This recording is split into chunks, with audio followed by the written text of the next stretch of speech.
ದಯೆಯಿಂದ ಹಿರಿಯರಿಗೆ ಮನ್ನಣೆ. ವಿವೇಕಿಸು ದಕ್ಷಬಮ್ಮ. ಕಿರಿದಾದ ವೆಟು ಬೀಜವು ವಿಶಾಲವಾದ ವನವನ್ನು ಹೊಂದುತ್ತದೆ, ಆದರೆ ವೃಕ್ಷವನ್ನು ಹೊಂದಿರುವ ವಿತ್ತಕ್ಕೆ ಕುಂದಿಲ್ಲ. ಚಾಲ ಬ್ರಹ್ಮ, ನಾನು ಬರ್ತೇನೆ ಎಂದು ನಿನ್ನೊಡನೆ ಹೇಳಿರಲಿಲ್ಲವೇ? ಹೇಳಿದನು ಬರಿಕೆ ಮಾತನ್ನು. ದೇವತೆಗಳು ಸಭೆಯಲ್ಲಿ ತಡವಾಯಿತು.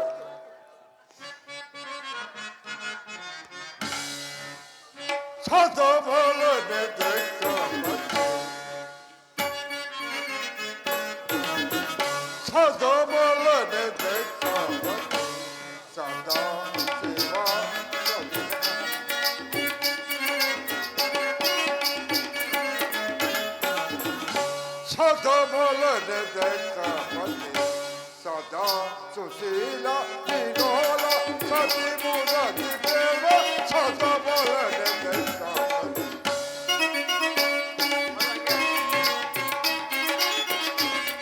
हजारों देवालो मुझे दिल न तेरा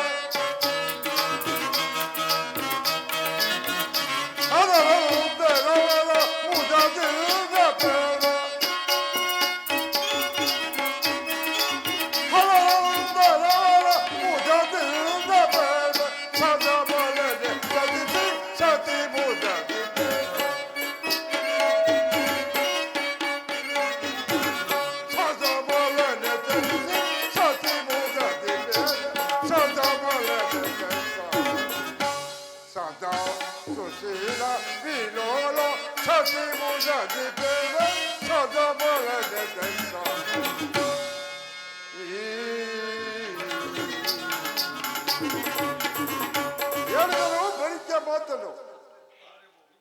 ಕಾರ್ಯವೂ ಮಿಂಚಿತು.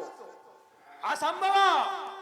ಏನು ಈ ದೇವತೆಗಳ ಸಮ್ಮೇಳನದಲ್ಲಿ ಈ ದಕ್ಷ ಬ್ರಹ್ಮನ ಮಾತುಗಳು ಉಲ್ಲಂಘನೆ?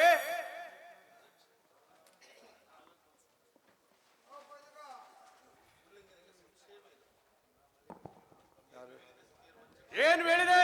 ಸಾಧ್ಯ ಇಲ್ಲ ವಂಚಕ, ಸಾಕು ಬಾಯಿ ಮುಚ್ಚು.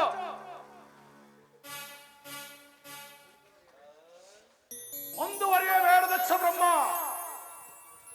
ಮುಂದುವರೆದರೆ ಮಹೇಶನ ಭವಿಲ್ಲ ಭೃಗುದೇವ. ನಾನು ಮಹೇಶನ ಭಯಕ್ಕಾಗಿ ಮಾತನಾಡಲಿಲ್ಲ, ಎನ್ನ ಹಿತಕ್ಕಾಗಿ ಮಾತನಾಡಿದನು. ಅದನ್ನು ನಾನು ಬಲ್ಲೆನು.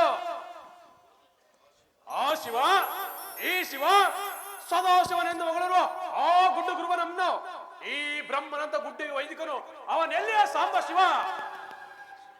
ಅಲ್ಲಿ ನೋಡು ದಕ್ಷ, ಸದಾಶಿವನು ಅದೆಷ್ಟು ಜಾಮಾತನಂತ ಕುಳಿತುತ್ತಿರುವನು.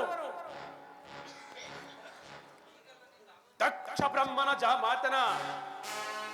ರಘುದೇವ, ನೆರೆದ ಈ ದೇವತೆಗಳ ಸಮ್ಮೇಳನದಲ್ಲಿ ಎಲ್ಲರೂ ನನಗೆ ವಿನಯದಿಂದ ನಮಸ್ಕರಿಸುವಾಗ ಅವನೇಗೆ ನಮಸ್ಕರಿಸದೆ ಮೌನವಾಗಿ ಕುಳಿತಿರುವನು. ಅದೊಂದು ಅಯಮಾಂದಿರ ಮೌನ ಭಾವ. ಬಾಯಲ್ಲಿ ಮಾತಾಡದಿದ್ದರೆ ಕೈಯಲ್ಲಿ ನಮಸ್ಕರಿಸಬಹುದಲ್ಲವೇ? ದಕ್ಷದೇವ, ಮಾರಿಯನ್ನು ಬೇಡ, ಮಾದೇವನನ್ನು. ಮಾರಿಯಂತೆ ಮುರಿದು ಮೊರೆದು ಹೇಳುವ ಮಾದೇವನಲ್ಲಿ ಭಕ್ತಿಯನ್ನು ಮನವನ್ನು ಭಕ್ತಿ ಇಡು. ಅಂತೆ ಯಾರ ಮುಂಗಡೆಯಲ್ಲಿ ಯಾರ ಆಟವೂ ನಡೆಯಲಾಗದು. ಚಂದ್ರನ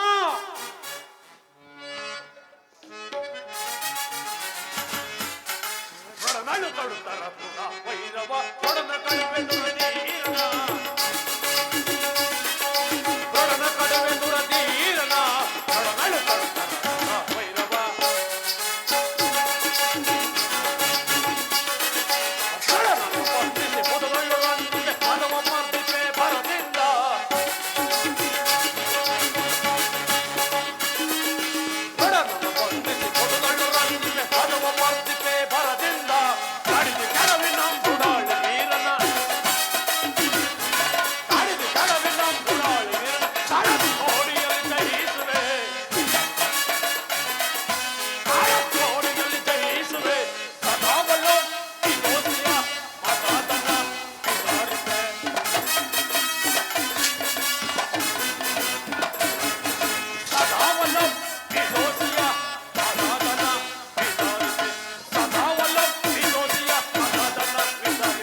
ನಾಗಭೂಷಣನಾದ ನಟರಾಜನನ್ನು ವೈರವೂ ಬೇಡ ನಿನಗೆ.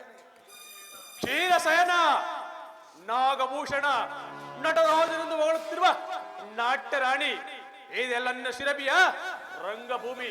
ಕೇಳಿದೆ ಭೃಗುದೇವ ಈ ದೇವತೆಗಳ ಮಾತನ್ನು. ದಕ್ಷರಾಜ ಸದಾಶಿವನು ನಾಗಾಭರಣ ಭೂಷಣನಲ್ಲವೇ? ನಾಗಭರಣ ಭೂಷಣ ಆಭರಣಗಳನ್ನು ಅಲಂಕಾರವಾಗಿ ತಿಳಿಯದೆ ಸಣ್ಣ ಸಣ್ಣ ಕಾಯಿಗಳನ್ನು ಸರಮಾಲೆಯನ್ನಾಗಿ ಕಟ್ಟಿಕೊಂಡು ಕೋರಳಿಗೆ ಯಾವಾಗಲೂ ಸೊಗಡನ್ನು ಬೀರುವ ಒಂದು ಹಳೆಯ ದಿನದ ಸರ್ಪವನ್ನು ಸುತ್ತಿಕೊಂಡಿರುವ ಆ ದರಿದ್ರ ಪರಶುವನಿಗೆ ಸತಿ ಸುಂಗರ ಉಚಿತನವ. ದಕ್ಷ ದೇವ ಕರಗ ಮಂದಿರನೆಂದು ಭಕ್ತ ಧೀರನೆಂದು ಸರ್ವೇಶ್ವರನೆಂದು ಪರಶಿವನಿಗೆ ಮಗಳಾದ ಹೆಸರಾದ ಸತಿಯನ್ನು ಕೊಟ್ಟು ವಿವಾಹ ಮಾಡಿದ ವೈಭವದ ಮಾತನ್ನು ಬರುತ್ತೆಯ? ಅದೊಂದು ಗತಿಸಿದ ವೈಭವದ ಮಾತಾಗಿರ್ಬೋದು. ನಾನು ಕೊಟ್ಟ ಮಗಳನ್ನು ಓರ್ವ ಸ್ಥಾನದ ಮಸಾಣದ ವಾಸಿಗೆ ಆಸುವೆಯನ್ನು ಸಂತೆಗೆ ಒತ್ತಿ ಮಾರುವ ಒಂದು ಮುದಿಯತ್ತನ್ನು ವಾಹನವನ್ನಾಗಿ ಮಾಡಿಕೊಂಡಿರುವ ಆ ಬಂಡವರ ಶಿವನಿಗೆ ಮರಳಾದೆ ಮಗಳನ್ನು ವಿವಾಹ ಮಾಡಿದೆ. ಅನೇಕ ಪಿಚಾತಿಗಳಿಗೆ ಅಧಿನಾಯಕನಾದ ಅಂಕ ಸಂಖ್ಯವಲ್ಲ ಈ ರುದ್ರನಿಗೆ. ದೇವ ಮಗಳನ್ನು ನೋಡಿ ಸಾಧ್ಯನಾಗು. ಸಾಪ್ತನಾಗು ಬ್ರಹ್ಮ.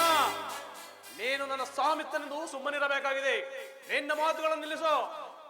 ರಘುದೇವ ಇದೊಂದು ಮಹಾಯಜ್ಞವೆಂದು ತಿಳಿದುಕೊಂಡು ಬಂದರೆ ಅನ್ನವನ್ನು ತಿನ್ನುವುದಕ್ಕೆ ಮುಂಚೆ ಹೋಳೆಯನ್ನೇ ನಾಯಿ ಮುಟ್ಟಿದಂತಾಯಿತು. ಈ ಯಜ್ಞ ಸಮಾರಂಭ ನಡೆಯಿರಿ. ಏನು ನಮ್ಮ ನಮ್ಮ ಕಾರ್ಯದಲ್ಲಿ ವರ್ತಿಸೋಣ. ಜೈ ಭೈರವಿ!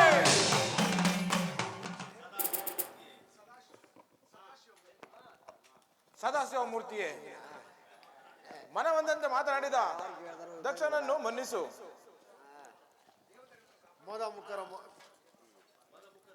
ಮದಮುಖರ ಮಾತಿಗೆ ಮರುಗಲೇಕೆ ಜನಾರ್ದನ? ಮದಮುಖರು ಮುಂದೆ ಅನೇಕ ಕಷ್ಟಗಳಿಗೀಡಾಗುವರು ಅವರ ಕಾಲಚಕ್ರದಲ್ಲಿ. ದೇವತೆಗಳಾದ ನಿಮ್ಮೆಲ್ಲರಿಗೂ ಅಭಯವಿತ್ತಿರುವುದು. ನೀವೆಲ್ಲರೂ ಸುಖವಾಗಿ ಬಾಳಿ. ಶಿವೋಹಂ.